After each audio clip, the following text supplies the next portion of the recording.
Hey, how you doing? Serious question, guys. How many people grew up watching superhero movies, cartoons, or reading comic books? Yeah, a few. And how many people ever wished that they too would have some kind of superpower, whether it's flying, invisibility, super strength? Yeah, was it just me? A few others. And I was exactly the same as you. I remember growing up, I always wished I'd have the power to be invisible. And I'd like to sit here and say that I wanted to use my invisibility to change the world and to do a lot of good. But can I be honest with you? Yeah? Secretly, I wanted to be invisible to see what kind of things I could get away with. Yeah? But in all seriousness, there were times when I was faced with obstacles, with challenges, and in those moments too, I found myself wishing to be invisible. But that was until I discovered I had a hidden superpower. And I'm here with you guys tonight just to share 3 ideas to help you unleash your own hidden superpower. Sound good? Yeah? Idea number 1. The first thing I want to share with you is this idea of adversity. Now, a lot of people are afraid of adversity, but I actually see adversity as a gift. So let me just tell you a quick story. You may have seen this scenario on TV or even witnessed it yourself if you're a parent. That first few moments after a baby is born and everyone's waiting for him or her to let out their first cry. And then the baby cries, and everyone is filled with relief. Oh my God, he's all right. Yeah? When I was born, I didn't keep nobody waiting for my first cry. I literally came out screaming the whole place down. But these were not the normal cries of a newborn baby. I was actually screaming because I was in excruciating pain. I was born with a condition known as brittle bones disease, which meant that I had bones that broke very, very easily. And so by the time my mother gave birth to me, I'd already experienced several fractures, which was the reason why I was crying so much as soon as I was born. Nonetheless, my parents loved me and they looked after me in the best way that they could. And when it was time to go to school, they had an option, right? They could have sent me to a specialist school for disabled kids, or they could have sent me to a mainstream school. They decided to send me to a mainstream school because they wanted me to have exposure to as normal a life as possible. And I remember in the build-up of my first day at school, which was a long time ago now, I was looking forward to it. You know, I'm quite a social person, as you might have gathered already. And for me, I was just looking forward to making new friends and, learning some new stuff. And I remember I showed up that first day of school, and something felt a little bit different. Because prior to that, I'd spent time with family, friends, people that knew me. But this was the first time I found myself in a completely new environment, new kids, new teachers, people who'd probably never seen somebody who looked anything like me. And I remember at the end of the first day feeling very isolated because none of the other kids had come to play with me. Can I get an R for that? Thank you. And so I went home that evening and I said to my parents, Mom, Dad, I don't want to go back to school tomorrow. And although my parents were sympathetic, they also challenged me to find a way of being proactive and let my light shine in school and not just wait for the other kids to come up to me. So I went back, day 2, on a mission. And I decided that on this day, I wasn't going to sit back and wait for anyone to come to me. I was just literally going to grab the first person who looked at me and say hello and start chatting to them. And guess what? It worked. The minute I was proactive, the minute I started to show my personality and my great humor, Making friends became making friends became easy. My disability was no longer a disadvantage. Yeah?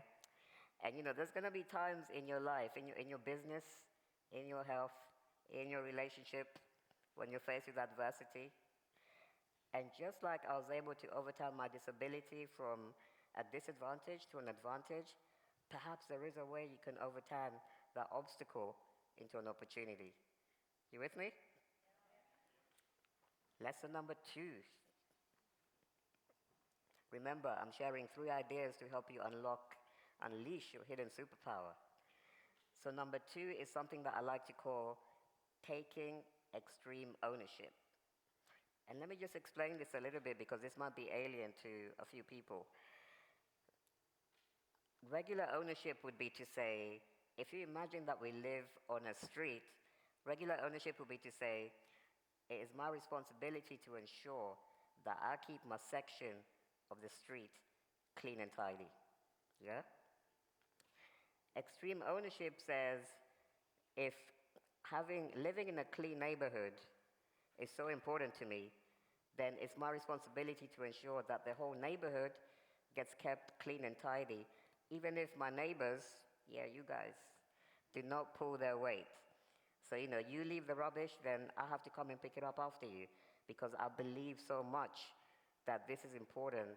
It's an important thing for me, and so I'm going to do it if you decide to slack off. Yeah? And the reason why this is such an important concept for me in terms of unleashing your hidden superpower is at the end of the day, life will happen to all of us, challenges, obstacles. And in those moments, I believe you have 2 types of response. The first one is to play the victim. Yeah? Oh no, why me? Why was I born disabled? Why don't I have any money in my account? Why is my business failing? Yeah? Why am I overweight? Yeah? And you could blame a number of things for that. You could blame external factors for that. But when you take extreme ownership, which is the other mindset that we want to move to, you get to say, hey, maybe I'm not where I need to be, or maybe life hasn't dealt me the cards that I would like to have been dealt, but I'm still going to find a way to win. Does that make sense? And so I'd like you to think just, within yourself of maybe an area or a challenge you've been facing and see if perhaps you've secretly been playing the victim and start to consider how you can learn from that experience, what it's actually showing you, teaching you, and how you can begin to take extreme ownership of that. You with me still? Fantastic. And then now the third and final piece in unleashing your hidden superpower. And this is an important one, but one that is often neglected. And I call it, and you've heard this term before, practicing self-care. Yeah? Because a lot of us, I'm sure, how many business owners, people who work in a job, people who have busy lives? There's a few in here, right? Yeah, 1 or 2 busy people in here? Cool. And, for us guys, for me, I'm passionate about speaking. And there are people who are passionate about their careers. There are people who are passionate about their businesses and the things that they do. And what tends to happen is, in this drive to succeed, we often forget to put our self-care at the forefront. Yeah? And a good example happened to me when I was in corporate, working for an amazing large organization, basically had a dream job straight out of university. Yeah? And what I realized was, this was a type of environment that required me to work 70 hours a week, which is a lot for a 21-year-old. I don't think I've done 70 hours my whole life to that point. And so, this started to become a bit of an overwhelm for me. I found myself feeling stressed. I found myself dreading Mondays. Who's ever had that feeling? Not looking forward to Monday? And what it took was for me to be open and honest and to say, hey, do you know what? I'm going to speak to somebody about this. And I spoke to my friend and I said, I don't think I'm a good fit for this job. Yeah? And my friend was very understanding and she said, hey, you know what? Sometimes it's better to give up something that's okay or something that is good to look for something even better that suits you. Because it's not all about money. It's not all about working for the big brand or having that name on the CV. Sometimes you have to put your self-care, your peace of mind, because nobody can put a price on that. Are you with me? And so, I guess the takeaway here would be, for those of us in business, those of us doing amazing things, have busy lives, and, there'll come times when you're feeling overwhelmed, stress, you're feeling a little bit under pressure. It's okay. It's normal. Even Winston feels pressure. Yeah? And, a simple tip is just talk to somebody. Because a lot of the times when we're feeling pressure, when we're feeling stress, we keep it internalized because we don't want to show other people what's behind the curtain. You want to keep that mask, that perfect mask to say to people, hey, my life is great. I've got the perfect job, the perfect relationship. Yeah? So talk to somebody. Very simple tip, which we can all exercise. And so those are my 3 tips for unleashing your hidden superpower. And just to kind of cap it off, the first one was to embrace adversity because I see adversity as a gift. The second one was to take extreme ownership. Remember, we're trying to move away from victimhood into actually taking ownership of our results. Yeah? And then the third and final one was to practice self-care and be okay with admitting that, hey, this thing right here is not working out for me right now. And be open to looking for other opportunities, other avenues in your life. Does that make sense? Yeah? And so I said I'll tell you 3 ways of unleashing your hidden superpower. And in keeping with the theme of the event, I believe the superpower that we all have within us is actually our inner fire. See how I linked it there? And so what I'd like to do, if we could dim the lights on the audience, please. Or switch them off even. Thank you. And what I want you to do, guys, is take out, I'm sure you all have one of these, please.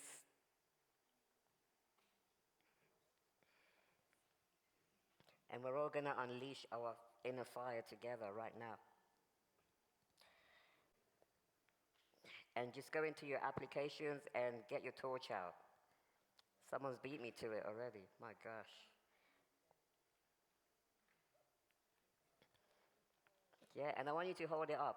Hold it up loud and proud. Because that's your inner fire. And I want you to look around the room.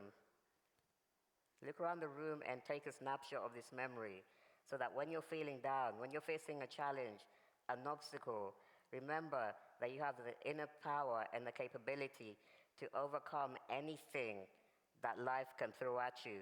Because a lot of the things, a lot of the situations and the limitations that we put on ourselves are actually just an illusion.